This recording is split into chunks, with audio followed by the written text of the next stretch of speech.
Vous avez signalé à nos services une disparition inquiétante au 24 rue d'Auteuil à Orvaux, c'est bien ça? Je suis inquiète, très inquiète. Je n'ai pas vu ma sœur depuis une semaine. Et qu'est-ce qui vous inquiète? Mais c'est pas normal, je vous dis, ce silence. On va aller jeter un œil. Vous pouvez nous confirmer l'adresse? Troadec, 24 rue d'Auteuil à Orvaux. Des restes humains ont été retrouvés sur la propriété. C'est terrible de voir des choses comme ça, pour une histoire de soi-disant de trésor. Mon fils est vanté d'avoir 5 millions d'euros. Février 2017, une famille entière disparaît près de Nantes. L'affaire attire rapidement les médias et les enquêteurs amateurs. La vie privée des 4 membres de la famille Troadec va se retrouver scrutée dans ses moindres détails. Chaque aspect de leur existence, autrefois banal, est commenté par des milliers de curieux. Quitte à multiplier les fausses pistes, la vérité n'en sera que plus brutale. Jalousie, paranoïa et rumeurs sont au cœur de cette tragédie hors du commun. Aujourd'hui, je vous propose de nous plonger dans les circonstances qui ont mené à ce que les médias ont appelé l'affaire Troadec. Mais avant cela, j'aimerais remercier le sponsor de cette vidéo, qui n'est autre que NordVPN. NordVPN, c'est un service qui va vous permettre de protéger vos données. C'est pas la première fois que j'en parle, vous allez pouvoir par exemple protéger votre adresse IP. D'ailleurs, dans une de mes dernières vidéos, je vous présentais un objet vachement dangereux, un jouet pour les enfants dangereux, qui était connecté au téléphone et donc à Internet, où on pouvait avoir vos données, vos localisations, on entendait tout ce qui se passait. Et bien avec un service comme NordVPN, tout ça, ça n'existe pas. En fait, ça vient contrer, ça vient sécuriser toutes vos données. Une des fonctions les plus importantes, le changement de localisation virtuelle. Ça vous est déjà certainement arrivé de regarder pour des locations de vacances, pour des vols d'avion ou tout simplement des logements, des Airbnb, ce genre de choses. Avec NordVPN, tu peux changer de pays en un clic, en fait te faire croire tout simplement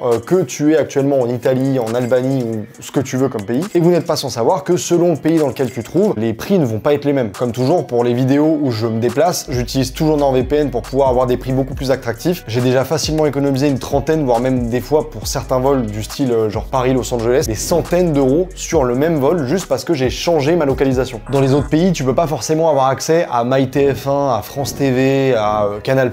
Tu peux aussi être dans un autre pays complètement différent, comme les États-Unis, et faire croire que t'es en France. Et toujours pareil, t'es en France, tu peux te mettre dans un autre pays pour, par exemple, sur Netflix, avoir un catalogue complètement différent. Selon les abonnements à NordVPN, t'as plein d'autres options. T'as NordPass, qui est un gestionnaire de mots de passe, dans lequel tu vas pouvoir justement mettre tous tes mots de passe dans un lieu complètement sécurisé. Tu peux avoir une protection anti-menace contre tout ce qui est malware, les virus, etc.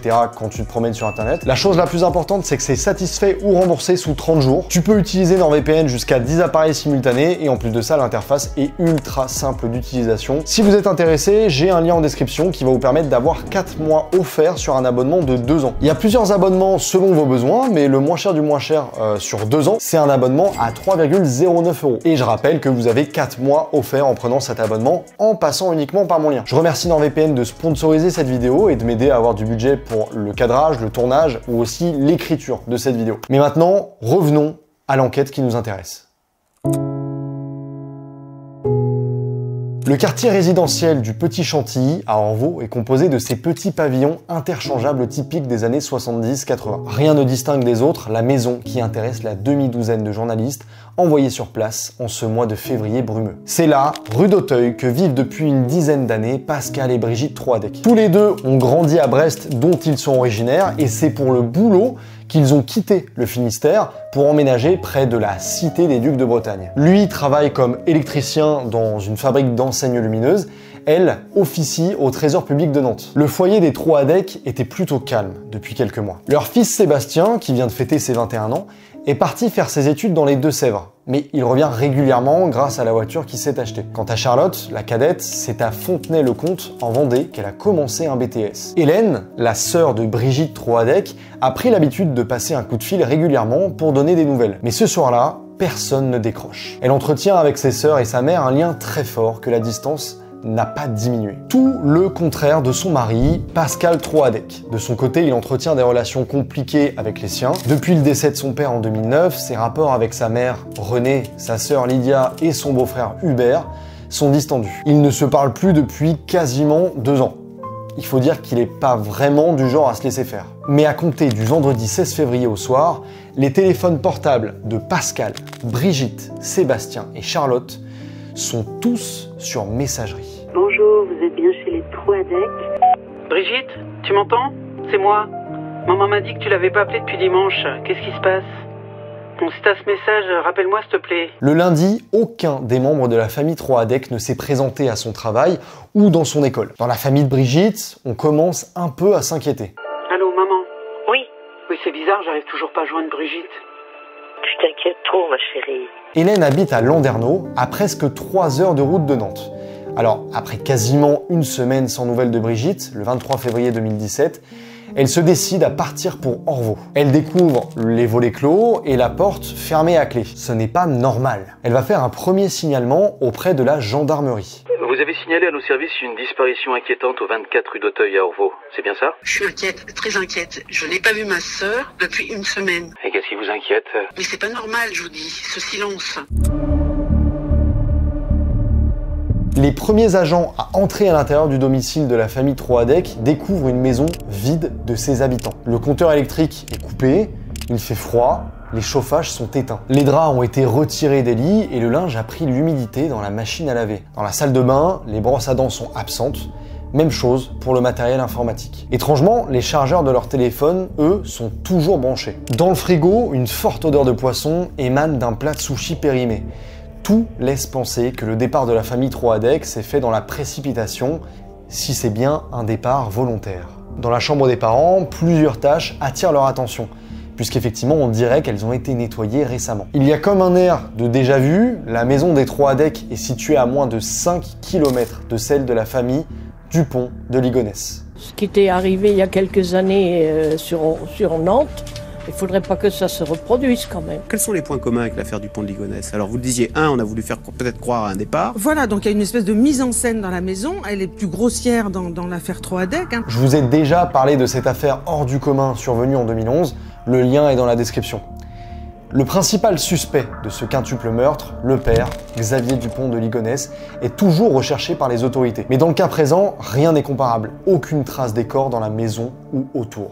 À l'heure de l'info continue et des réseaux sociaux, l'affaire des disparus d'Orvault va devenir le sujet brûlant de dizaines de reportages et de dizaines de milliers de commentaires. Ça fait maintenant plus de 48 heures que tous les policiers de France ont cette fiche de signalement envoyée dès le lendemain de la découverte de la disparition de la famille Troadec. Venons-en maintenant à cette affaire troublante à Orvault, près de Nantes. Une famille de 4 personnes a disparu depuis maintenant 9 jours. Un engouement qui va conduire certaines chaînes à sacrifier toute forme de déontologie.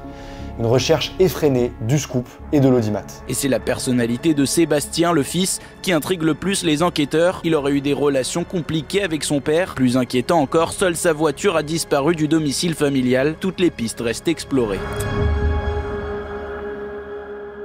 Il ne faut que quelques heures pour que les comptes de Sébastien Troadec sur les réseaux sociaux soient retrouvés par des internautes. Le jeune homme y partage entre autres des passions pour le jeu vidéo ou encore One Piece. Rien de très surprenant pour un étudiant en informatique, il fait des blagues sur ses youtubeurs préférés et se laisse parfois aller à quelques confidences. Asie, putain, j'en peux plus, je veux crever mais j'en suis même pas capable. Hashtag dans 30 ans je suis mort depuis 27 ans. Une poignée de vieux messages postés des années plus tôt sur Twitter vont faire l'objet de nombreuses théories fumeuses. On le dit fragile et dépressif, en se basant essentiellement sur des topics du forum 1825 de jeuxvideo.com. C'est bon, j'en ai marre, je vais au commissariat porter plainte. Quelle est la chose que je déteste le plus? Mon reflet. Sébastien aurait-il tué ses proches avant de prendre la fuite? Sa voiture, une 308 de couleur grise, est la seule à manquer à l'appel. Certains journalistes n'hésitent pas à le présenter comme le principal suspect, sans apporter aucune preuve. Dans l'établissement où il suivait sa formation, c'est la tristesse et la consternation. Pour ceux qui connaissent Sébastien, ce ne sont que des ragots du web. On se marrait bien, donc on rigolait quoi tout le temps. C'est un ami, donc on s'inquiète vraiment pour lui. On a tous essayé de l'appeler et après on a su hier que c'est son téléphone qui avait été retrouvé justement dans la maison. Donc sur le coup on s'est dit mais qu'est-ce qui s'est passé quoi? Arthur Dupont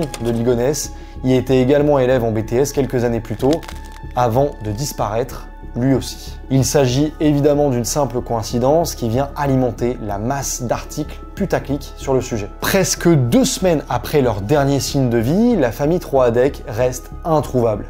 Les premiers résultats des prélèvements effectués dans la maison soulèvent à nouveau des questions. Ces traces de sang appartiennent bien à Pascal et à Brigitte Troadec, mais aussi à Sébastien. Oui, bonjour Émilie. Les prélèvements sanguins effectués jeudi ont donc permis formellement d'identifier 3 personnes. Le père, Pascal, la mère, Brigitte et le fils, Sébastien. Mais pour l'heure, pas de traces ADN qui correspondent à Charlotte, âgée de 18 ans. Ce sang est présent dans les pièces qui se situent à l'étage, dans l'escalier, dans les pièces du rez-de-chaussée. Après avoir été pointé du doigt, le jeune homme est enfin considéré comme une victime à part entière. Mais c'est à plusieurs centaines de kilomètres de là que l'affaire prend une toute autre tournure. Et c'est là, dans un bois, à proximité de Daoulas, qu'une joggeuse a découvert le pantalon et la carte vitale de la fille de la famille disparue, Charlotte, 18 ans. Dès le lendemain, les enquêteurs reçoivent le renfort de plusieurs dizaines de gendarmes qui vont fouiller méthodiquement les environs à la recherche du moindre indice. Un hélicoptère muni d'une caméra thermique et une brigade cynophile viennent même renforcer ce dispositif exceptionnel. Les enquêteurs passent à la vitesse supérieure dans l'affaire de la disparition de la famille Troadec. Depuis plusieurs heures, des dizaines de policiers, gendarmes, plongeurs mènent des battues dans une forêt. Et cela va payer. Un drap et deux vieilles bandes dessinées portant le nom de Pascal Troadec sont retrouvés à 2 km de l'endroit où la carte vitale de Charlotte avait été découverte la veille. Que faut-il comprendre de cet effroyable jeu de piste? Le mystère s'épaissit encore un peu plus lorsque la voiture de Sébastien est finalement retrouvée garée sur un parking d'une église de Saint-Nazaire. Et le public ne semble pas se lasser des longs reportages en direct où des journalistes rapportent tout et n'importe quoi pour meubler. Alors pourquoi le mystère de cette disparition fascine-t-elle autant le grand public? Eh bien, probablement parce qu'elle touche à ce qu'il y a de plus précieux, la famille. Qu'est-ce qui pourrait faire débloquer l'affaire? C'est d'avoir des informations sur la personnalité des membres de la famille, pour qu'on comprenne qu'est-ce qui a pu faire basculer quelqu'un. Dans les premiers jours du mois de mars 2017, il semble acquis pour les enquêteurs des services judiciaires que Pascal, Brigitte, Sébastien et Charlotte ont été tous les 4 victimes d'un crime violent. Les investigations portent maintenant sur leur entourage proche, et notamment sur la famille de Pascal Troadec. Renée, sa mère, tient d'ailleurs un discours très surprenant. D'après elle, son fils s'est enfui avec sa famille et il est peut-être parti pour la Suisse. Le 5 mars 2017, la sœur de Pascal, Lydie, et son ex-mari Hubert Kawissin sont placés en garde à vue. Ici, au commissariat de police de Brest, une garde à vue qui peut être prolongée jusqu'à demain. Le couple va d'abord nier toute implication dans la disparition et eux aussi semblent d'abord penser qu'il s'agit d'un coup monté. Pascal aurait pu simuler sa mort afin de pouvoir s'enfuir avec un trésor. Près de 50 kilos d'or en lingots et en pièces de monnaie. Un pactole qui représente presque 3 millions d'euros. Évidemment, les agents sont plus que surpris face à ces révélations. Et si tout ça peut paraître farfelu, Mamie Renée, Lydie et Hubert n'en démordent pas. Il s'agirait d'une partie du chargement du trésor de la Banque de France volé à Brest en juin 1940 afin d'éviter qu'il ne finisse entre les mains des Allemands. L'affaire est connue des historiens et fait partie intégrante du folklore local. Pierre Troadec, le père de Pascal et Lydie, l'aurait découvert en 2006 lors des travaux dans la cave d'un vieil immeuble du quartier de Recouvrance. Il existe parce que c'était donc les 50 kilos d'or là ont été récupérés dans la rade de Brest. Donc une dame avait mis ça chez elle, c'est son mari qui avait emmené donc cette cargaison dans le mur d'une cave de notre immeuble. Et donc mon fils s'est vanté d'avoir 5 millions d'euros. Hein. Il était fier comme je sais pas quoi. Je suis très étonnée que cette femme qui vient de perdre son fils, sa belle-fille, ses petits-enfants, dont la fille est incarcérée, soit prise dans ce discours sur l'argent. Des lettres écrites par René Troadec et retrouvées dans la maison d'Orvaux viennent appuyer leur dire. Mamie Renée y fait référence au vol d'un héritage qui aurait dû être partagé entre ses 2 enfants. Mais c'est surtout la personnalité d'Hubert Kawissin, le beau-frère de Pascal Troadec, qui interroge. Ancien chaudronnier de pointe dans l'industrie navale, Hubert Kawissin a abandonné son métier à la suite d'un burn-out. Il souffre d'acouphènes qui lui provoquent de terribles maux de tête, des crises qui le poussent parfois à se frapper la tête contre les murs tellement certaines fréquences lui sont devenues insupportables. Autoritaire pour ne pas dire tyrannique, il semble avoir toute autorité sur ses proches. Le cancer de Lydie, sa femme, a également beaucoup affecté le quadragénaire. Et après ces épreuves, Hubert et Lydie ont décidé de partir élever leur fils dans une ferme de 35 hectares située dans la commune du Pont-de-Buis, à une grosse demi-heure de Brest. Le lieu est particulièrement isolé, mais incapable d'entretenir la propriété, Hubert Kawissin voit sa longère tomber peu à peu en ruine. Des problèmes qui auraient dû être réglés avec l'héritage auquel sa compagne a droit. Ça, il n'en démord pas. Depuis qu'il en a entendu parler au détour d'une conversation en 2010, l'homme ne cesse de ressasser cette rumeur de trésor de la Seconde Guerre mondiale. D'ailleurs, il n'hésite pas à faire la route jusqu'à Orvaux régulièrement pour espionner la famille Troadec. Il en est sûr, Pascal et Brigitte multiplient les voyages et ils se sont achetés de belles voitures.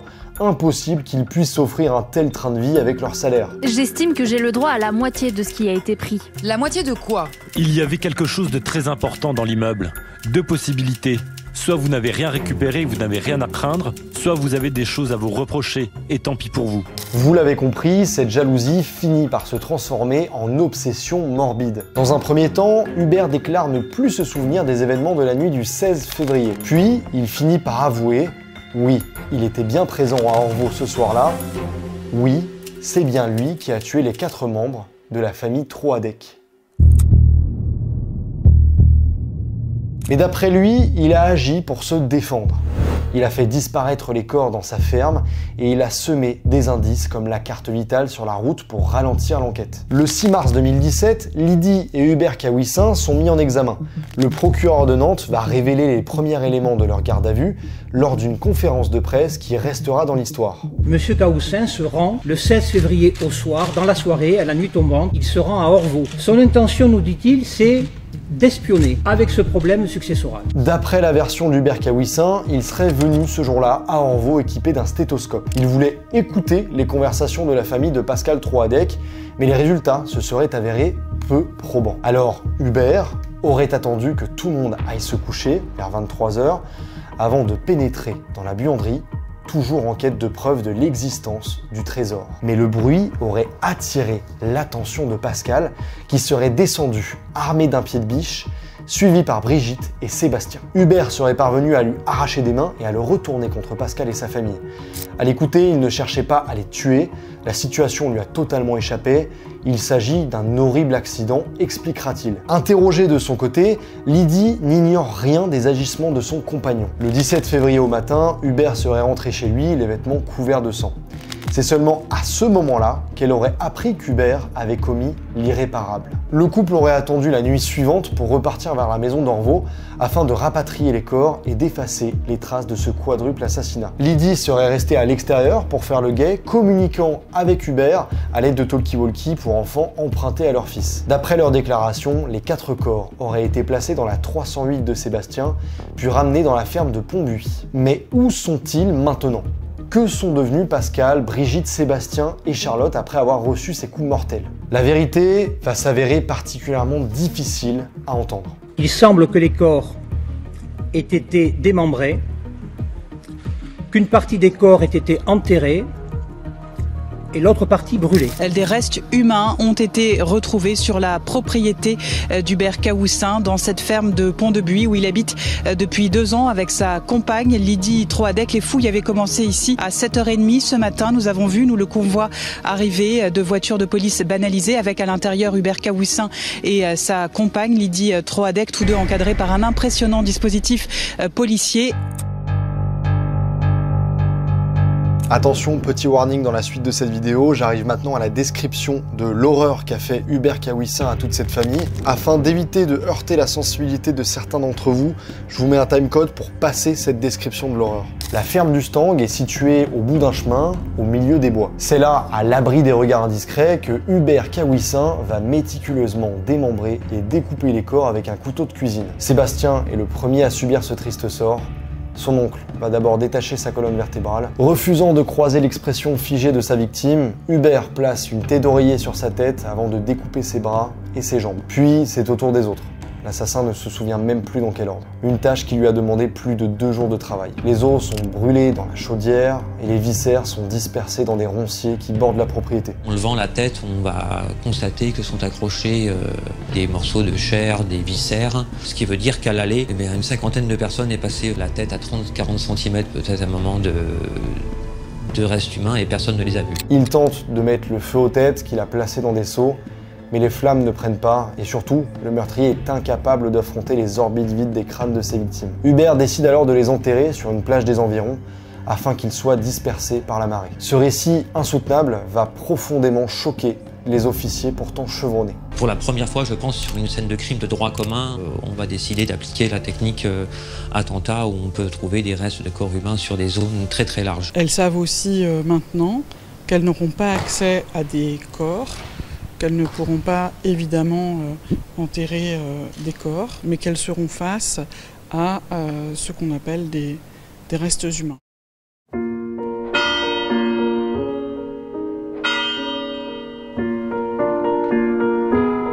Moi, j'ai jamais vu encore 4 cercueils rentrer comme ça. Mais ce qui est le plus dur maintenant, c'est pour la famille. C'est terrible de voir des choses comme ça qui peuvent arriver pour une histoire de soi-disant de trésor.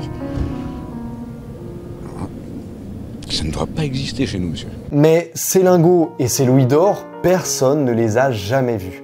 Pas même Mamie Renée. Tout cela ne repose que sur une histoire transmise de bouche à oreille, une histoire racontée à l'origine par Pierre Troadec à sa femme 10 ans plus tôt. Ce trésor ne pourrait-il pas n'être qu'une blague qui aurait beaucoup trop duré ? D'après eux, l'or volé par Pascal est probablement caché sur un compte en Andorre ou à Monaco. Il a dit cet or il est à moi et personne ne pourra y toucher sans mon accord. Pour moi, ça fait déjà longtemps qu'il n'est plus en France. Scrutant le moindre post Facebook, ils n'hésitent pas à établir une compatibilité de leurs achats supposés de vêtements ou de voitures. Mais en réalité, les enquêteurs ne trouvent aucune trace de ce train de vie fastueux. Pascal et Brigitte Troadec partent régulièrement à l'étranger en avion, mais ils voyagent sur des compagnies low cost. Et si leurs voitures sont allemandes, ils les ont achetées d'occasion et à crédit. Les investigations dans les banques étrangères ne donnent rien non plus. À l'été 2017, tout laisse donc penser que la famille Troadec est morte pour rien. Et les horribles méthodes employées par Hubert Kawissin pour les faire disparaître étonnent par leur efficacité. Je l'ai dit tout à l'heure, d'après ses déclarations, Hubert Kawissin n'aurait fait que se défendre face à Pascal Troadec et sa famille. L'altercation aurait eu lieu dans la buanderie et le garage. Au contraire, les traces de sang sur les matelas suggèrent qu'Hubert aurait pu tuer les victimes dans leur chambre en profitant de leur sommeil. Impossible d'avoir de véritables certitudes. Ce qui choque le plus, c'est qu'il entend détruire également les enfants, qui ont évidemment des héritiers naturels. Mais comment imaginer qu'un homme seul, à l'équilibre fragile, ait pu venir à bout de plusieurs adultes? C'est ce que vont tenter de déterminer les enquêteurs au cours d'une reconstitution menée dans la nuit du 29 au 30 avril 2019. Les juges d'instruction ont souhaité qu'elle ait lieu la nuit dans des conditions réelles. Les lieux n'ont presque pas bougé depuis 2 ans. Les meubles, les vêtements, les photos, tout est encore à sa place. Des dépanneuses ont même acheminé les véhicules des victimes sur le parking. Pendant plus de 5 heures, le principal suspect va égrener chaque minute du drame, entouré de la police judiciaire, de la procureure, mais aussi des avocats des parties civiles. Constitution de 4 assassinats, dont 2 enfants, est bien évidemment extrêmement éprouvante. Des mannequins sont utilisés pour simuler les déplacements de Pascal, Brigitte et de leurs enfants. Et Kawissin doit reprendre un à un les gestes commis la nuit du 16 février 2017. Depuis son arrivée à bord de son van juste avant 21 h, jusqu'au chargement des corps dans la voiture de Sébastien. Une première expertise psychologique établit qu'il souffrait d'une altération du jugement au moment des faits. Cette conviction, cette croyance au magot atteignait le niveau d'un délire paranoïaque. C'est une première victoire pour les parties civiles. Un procès peut avoir lieu au début de l'année 2021. Pour ce quadruple homicide, Hubert Kawissin encourt la prison à perpétuité. La justice a reconnu l'altération du discernement. Sa femme est elle aussi sur le banc des accusés, même si elle comparaît libre. Plus de 5 ans après les faits, Lydie a fini par reconnaître que ce trésor n'était qu'un fantasme. Elle n'y croit plus, et quand bien même cet héritage existerait, il est maudit. Obsédés par cet or dont ils ne parlent qu'à voix basse, Lydie et Hubert se sont peu à peu persuadés que Pascal Troadec était à l'origine de tous leurs problèmes. Une odeur de cigarette dans la maison, ça ne peut être que Pascal qui est venu pendant leur absence. Un cadre photo brisé au pied du mur, un message que veut leur faire passer Pascal. Il se sentait traqué. Il n'a pas peur que pour lui, mais aussi pour son fils. Dans son délire paranoïaque, il s'est persuadé que son petit garçon est au centre d'un complot visant à le faire disparaître. Il a peur pour son fils. Donc des peurs successives qui pouvaient être dues à l'état de santé d'Henri, aux difficultés d'Henri d'insertion scolaire et sociale, et puis à la fin, la peur que quelqu'un vienne tuer Henri. C'est la raison pour laquelle il a décidé de le sortir du système scolaire pour lui donner une instruction à domicile. Une enfance solitaire, faite d'ennuis et ponctuée par les violentes crises paternelles. Lydie note scrupuleusement chacune d'entre elles dans un petit agenda. Certains passages de ce cahier de bord seront lus à l'audience. Mais c'est surtout la sidération qui frappe la salle lorsqu'Hubert Kawissin évoque avec détachement les détails les plus macabres. Les faits sont tellement horribles que lui-même ne semble pas mesurer l'étendue de son geste. L'accusé s'en tiendra à sa version. Bien sûr qu'il a des regrets. Encore une fois, la conscience de la gravité, elle n'est pas la même dans le temps. Je pense aussi qu'il doit forcément être obligé, même inconsciemment, de se protéger de cette réalité. Les avocats généraux ont livré leur lecture du dossier, qui semble assez proche de celle des parties civiles, c'est-à-dire une scène criminelle qui n'est pas celle qui est décrite par l'accusé. C'est un homme qui est un manipulateur.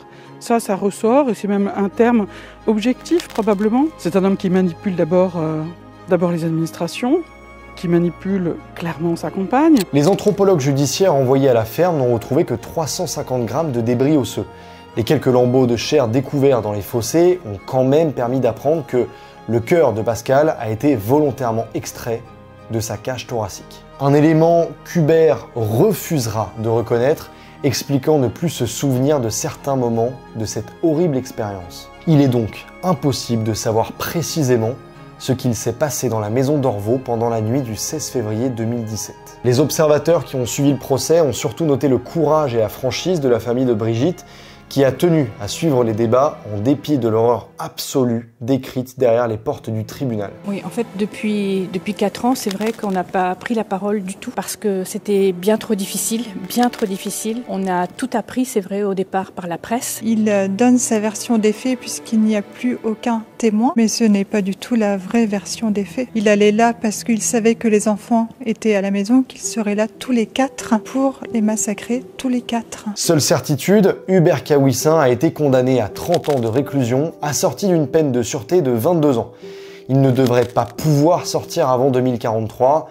Il aura alors 73 ans. Nous savions que la peine de réclusion à perpétuité pouvait être prononcée dans ce dossier. C'est un soulagement énorme pour nous, pour notre client. Je pense que la justice est passée et nous en sommes particulièrement satisfaits. Il est important que cette famille puisse enfin calmement peut-être essayer de mettre un peu à part l'histoire judiciaire de ce procès pour passer à l'histoire intime que constitue le décès de ses proches. Lily Troadec écope de 3 ans de prison, dont 2 fermes pour modification de scènes de crime et recel de cadavres. Elle s'y attendait, elle va faire sa peine, comme toute personne, comme elle s'est présentée chaque jour à ce procès alors qu'elle était libre, donc elle va purger sa peine. Si les avocats se félicitent d'un procès exemplaire, Hubert Kawissin va créer la surprise en faisant appel de l'arrêté concernant l'indemnisation des victimes.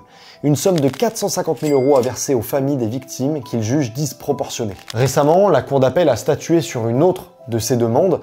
Hubert a tenté de récupérer une partie des objets saisis au cours de l'enquête, parmi eux des photographies, mais aussi la pelle ayant servi à faire disparaître les corps. Une requête rejetée qui vient confirmer l'ordre de destruction de ces crimes après la clôture du procès. 8 ans plus tard, ce drame continue de nous fasciner. Les moyens impressionnants mis en place par les autorités pour retrouver la famille Troadec, puis pour identifier leur assassin, n'y sont probablement pas pour rien. Sa surmédiatisation aura prouvé encore une fois que les solutions les plus évidentes au premier abord peuvent souvent se révéler trompeuses. Et à force de ressasser les mêmes informations et de chercher la petite bête, on finit par ne plus discerner le réel du fantasme. C'est dans cet abîme qu'Hubert Kawissin a emporté la famille Troadec. Chose assez rare pour être soulignée, plusieurs journaux feront leurs excuses pour le traitement donné au début de cette affaire, et notamment à propos des accusations concernant Sébastien, une bien maigre consolation. Je tiens à remercier encore une fois le sponsor de cette vidéo qui est NordVPN pour la réalisation de celle-ci. En passant par mon lien en description, vous avez 4 mois offerts sur l'abonnement de 2 ans à NordVPN. Et si vous souhaitez voir d'autres vidéos dans le même style que celle-ci, vous avez ma playlist qui regorge d'autres enquêtes criminelles. Si vous avez apprécié la vidéo, n'hésitez pas à mettre un pouce bleu pour évidemment soutenir celle-ci gratuitement, et évidemment à vous abonner à la chaîne pour pouvoir voir d'autres vidéos dans ce genre. Mesdames et messieurs, c'était Neoxy, je vous souhaite à toutes et à tous une très bonne journée, une très bonne soirée.